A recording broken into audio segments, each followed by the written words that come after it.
You know that moment when you're standing at the edge of something new?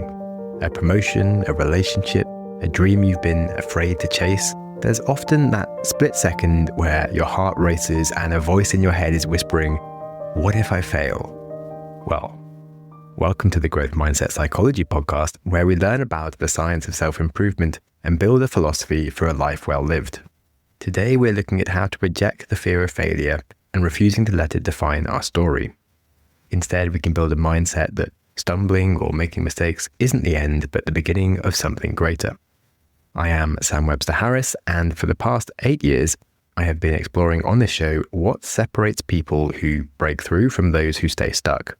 I have interviewed psychologists, philosophers, billionaires, Olympic coaches, and world-class performers to decode the science and art of becoming better, not just at what we do, but at who we are.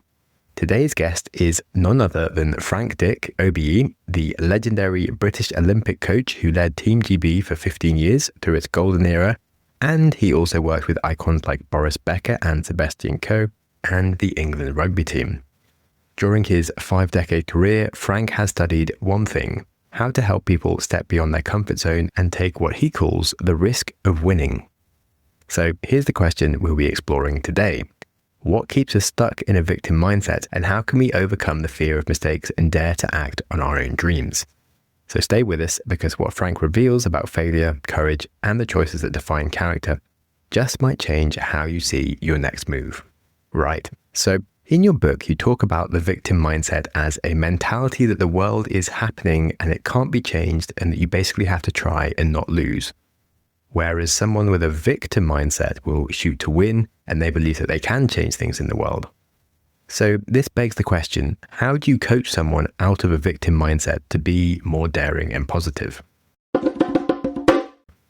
Well, first of all, if you think about it, when you're trying to move forward in any aspect of your life, you'll actually step beyond where you've been, by definition, right? You've got to step beyond the comfort of where you are now to try to move yourself forward. And that's new territory, for goodness sake. You're into a new world there. And that's why I call it taking the risk of winning. You've got to be able to step before that, beyond that. And in order for people to be comfortable doing that in life, what you've got to be able to do is have them understand about mistakes and stumbles.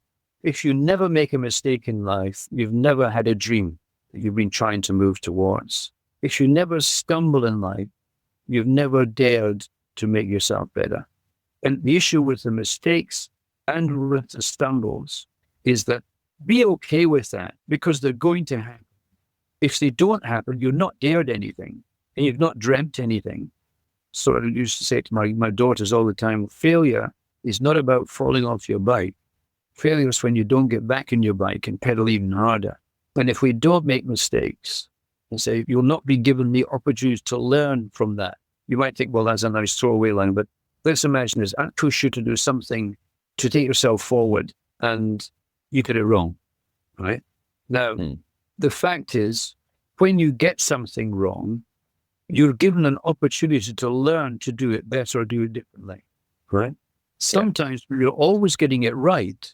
We're actually turning a blind eye to a couple of bits and pieces that, let's face it, if they hadn't fallen in place, you might have had a problem. So as you go through the whole notion of reflection, the point I made to you earlier on about the 4 R's, is that you've got to be willing to reflect when it's going right and when it's going wrong, right? If you don't know why it's going right, then it was an accident. You've got to be able to look at why it's going right and what may not have helped it going right, so that you can look at that as a lesson. Because we're probably pretty quick in saying, well, something goes wrong. Remember I said earlier, when you have a mistake, when you have a flaw, you can fall in that straight away because it looks pretty obvious. I can work on that. You've got to be able to make mistakes, get it right, but you've got to be able to reflect on both of them. And if you're not making mistakes, you're not pushing hard enough. Yeah, there's a common problem that when it's as a human flaw, you sort of, when things are going right, you kind of blame like yourself. It's like, oh, because I'm great. But then also when things are going wrong, you kind of like blame other people, like, oh, people are like mean to me or they're not helping me with this. And it's like an interesting issue, the way we look at stuff. There's also lots of old sayings in life that I guess When you hear it the first time, you think, yeah, what does that mean? Do you remember the old saying, you got to fix the roof when the sun's shining? I feel like I probably heard it. It sounds familiar. That I wouldn't have said I remembered it. But why? But it sounds good. Why would you do that? Are you going to wait till it rains till you realize there's a problem? Right? If you know the roof needs fixing, and you won't know it needs fixing until everything's going absolutely right, and you think, look, if that continues up there, we will have a problem in the future.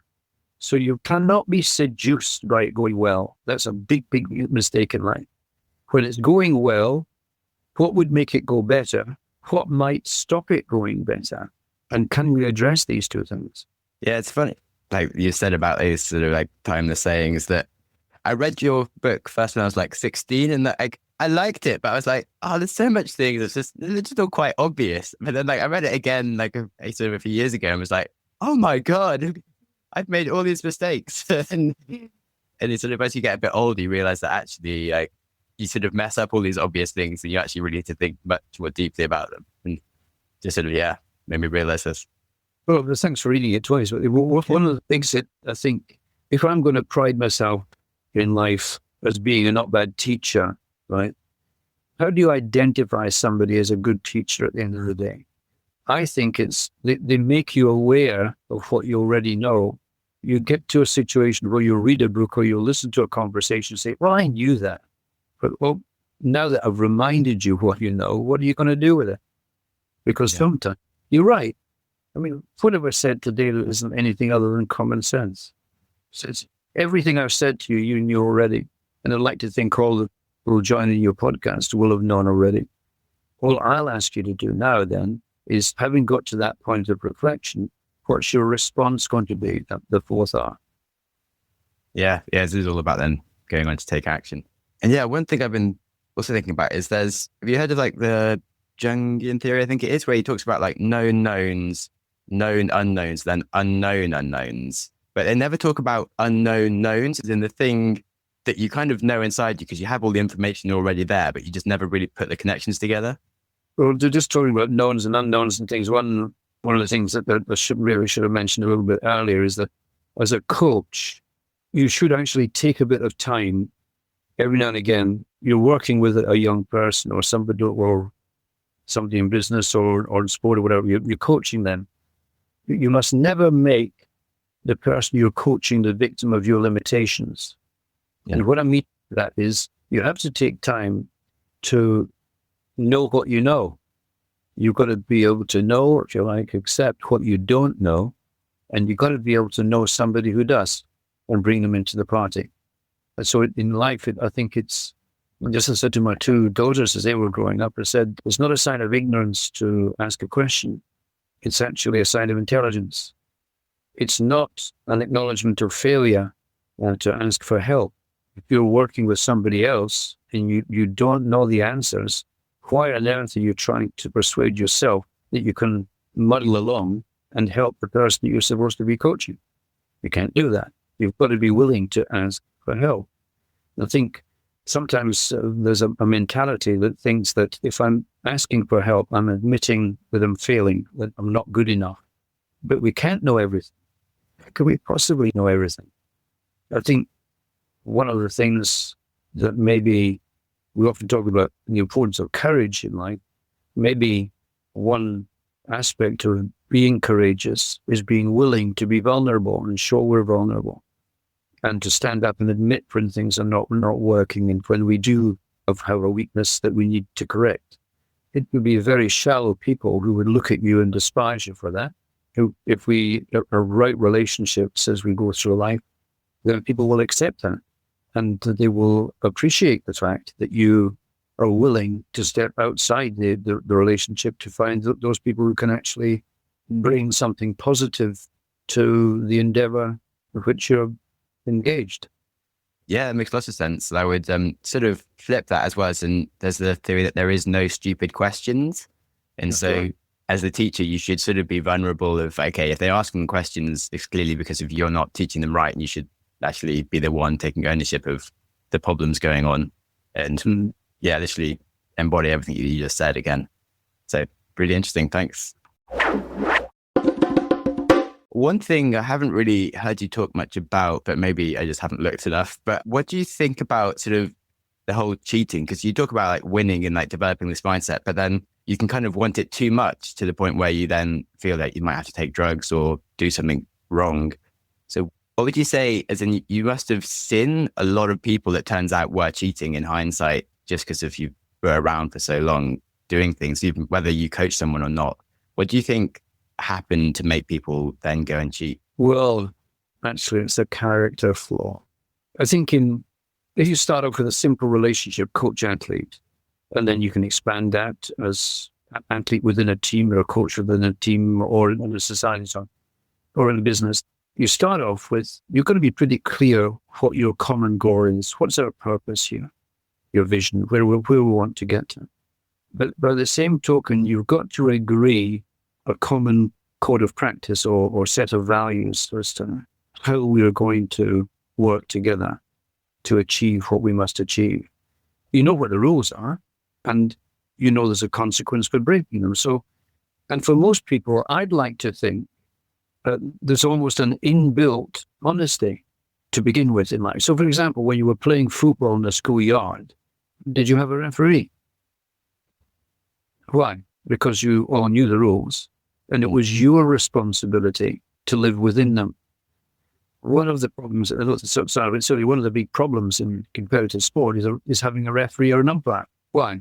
Because you abrogate your responsibility as king to the rules, so that the referee or the umpire. It's what his decision or her decision is. And that shouldn't be what it is. It should be your will to live within the values and rules that are there. Anybody who wants to violate that, it's a character flaw. It might be done out of frustration. It might be done out of all sorts of other things. But if you come back to my business about emotional control and making sure that we ignore the distractions, then the chances of you taking yourself to that level, whether you think it's okay to break the rules, you're stepping across a big line, and there's not an excuse for it. It's yes, you can't. Maybe we've all got a dark side, and you know, it's interesting that a long time ago, there was a young man that violated the rules, and he was going to go to prison. And I remember I met with him the night before he went to prison, because I was with a crowd and we were all going to take him out for his last good meal before he went to prison. And he said, you know, Frank, I stepped across the line when I did this. It was to take drugs. And I stepped over the line when I did this. And I said, no, that's not where you stepped across the line, son. You stepped across the line when you thought that was an option. It's inside you. You don't, for goodness sake, think that the act is the problem. It's the decision and the choice that's the problem. And we've got to be, we help ourselves in that, of course, by agreeing a set of values. We will play to the rules. We will play to the game. We'll play for each other. We will be honest. We will have integral pieces that can weave into the wording of your values. But you've got to stick within these. I mean, I'm not saying that I've never broken rules in life. I think we've all done it at some point. We've got a few penalty points on a driving license for that. But the fact is that really a true reflection of who you are? You take the support of the rules, because that's what they're there for. They support good behavior. Take the values that we're going to have in the team and live within these. And then if there's the occasional glitch, there's going to be the occasional glitch, but let's make sure for the most part we stay within. Yeah, that's really interesting. So what do you think about, as a human, you talk about, like, we're all sort of innately quite fair when we're first born, and like, you're literally just this sort of experiencing entity, and you just learn from what you experience. And so at some point they learn to kind of consider that there's a choice that they can do this and it is an option. Like, how do you think it kind of got into their head that they could do it when like other people, it just never happens? Right. There are some things in life you can be taught. There are other things you can only learn. The things you can be taught are the tools of the trade, the stuff a lecture can produce, a book can produce, and so on. These are the things that can be taught. But the things you can learn, you only learn through life experience or experiencing a particular arena of life. And the trouble with that, with experience, as Vernon Law said, is that experience is the cruelest of teachers. because she gives you the test first and the lesson second. And the bit is, you've got to be willing to expose yourself to the test. But equally, we've got to have access to someone after the event who can help make sure that we've learned the lessons that we should learn from that experience. And for the most part, if we can stand back from it, if you like, the science of coaching in life is what you can be taught. The art of coaching is what you learn through experience. And the critical, central part of that, not only for the coach, but for the person who's being coached, is that the learning by experience is about making right choices or right decisions. Some of that will be evidence-based because this is what the analysis and the statistics say. Other stuff will be judgment-based because you know that's the right thing as opposed to doing things right by the rules. It's the right thing to do. And I think this is what I'm trying to say is that maybe as good educators or as good teachers, coaches, mentors or whatever, maybe the trick is provide the experiences that allow the learning to happen, that allow you to put you into situations you've not been in before and to make choices. What you mustn't do is jump across the fence and make the choice for the person. You've got to let them go through the experience, because once it's over and they come out, then you can start honestly looking at the reflection side of what could have been done better, what could have been done differently. And also, one of the things I think you learn through that process is you might go into the process thinking at the back of your mind a question, what's the solution? What's the answer? But you come out of it with a different question in your mind. Just how many answers are there? Just how many solutions are there? And if we get into that, your whole notion of growth mindset begins to be evident in you, inside you, and you're aware of it. All right. Thanks a lot for the legend himself, Frank Tick, coming on the show. A few of my favorite moments from the episode worth remembering. Firstly, failure is not about falling off your bike. Failure is when you don't get back on your bike and pedal even harder. So Frank defines failure as giving up, not stumbling or making mistakes. And that's a nice reminder that mistakes are inevitable when we dare to dream big. Number 2, you stepped across the line when you thought that was an option. This was a big one, I think. Character isn't tested by the act itself, but by the moment that we decide something is acceptable. Our choices really do reveal who we truly are before we even take action. Number 3, you must never make the person you are coaching the victim of your own limitations. A nice invite for humility. Great leaders and coaches acknowledge that they don't know everything and they bring the right people in to fill the gaps. So vulnerability and asking for help is actually a sign of strength, not weakness. And if you're trying to do the best, that might mean acknowledging your limits and where others can help. And then finally, number 4, experience is the cruelest of all teachers because she gives you the test first and the lesson second. A healthy reminder that, sure, we can be taught the tools of the trade, but wisdom does just come from living through challenges. The key, I guess, is having someone around to help us extract the right lessons afterwards and keep us moving forwards. So, if any of those ideas resonated with you, maybe you want to share the episode with a friend to help you extract and debate these ideas with, as that is how the show grows. And you might also want to add a comment or a nice review somewhere, because that would be lovely. And if you thought, Sam sounds like a fun guy to have a chat with sometime, well, you can literally book a call with me for free on a Wednesday afternoon using the link in the description. And if you want to hear my new show, where I break down a grand theory of every single thing that has ever happened to humanity and doing it all in chronological order, well, you're in luck. By learning how the world changes, we can learn how to change it ourselves. So if you want to channel your victor mindset and shoot for big goals and make things happen in the world, rather than reacting to them with a victim mindset, well, you can be sure to catch me on my new show, which is quite literally called How to Change the World, wherever you get your podcasts.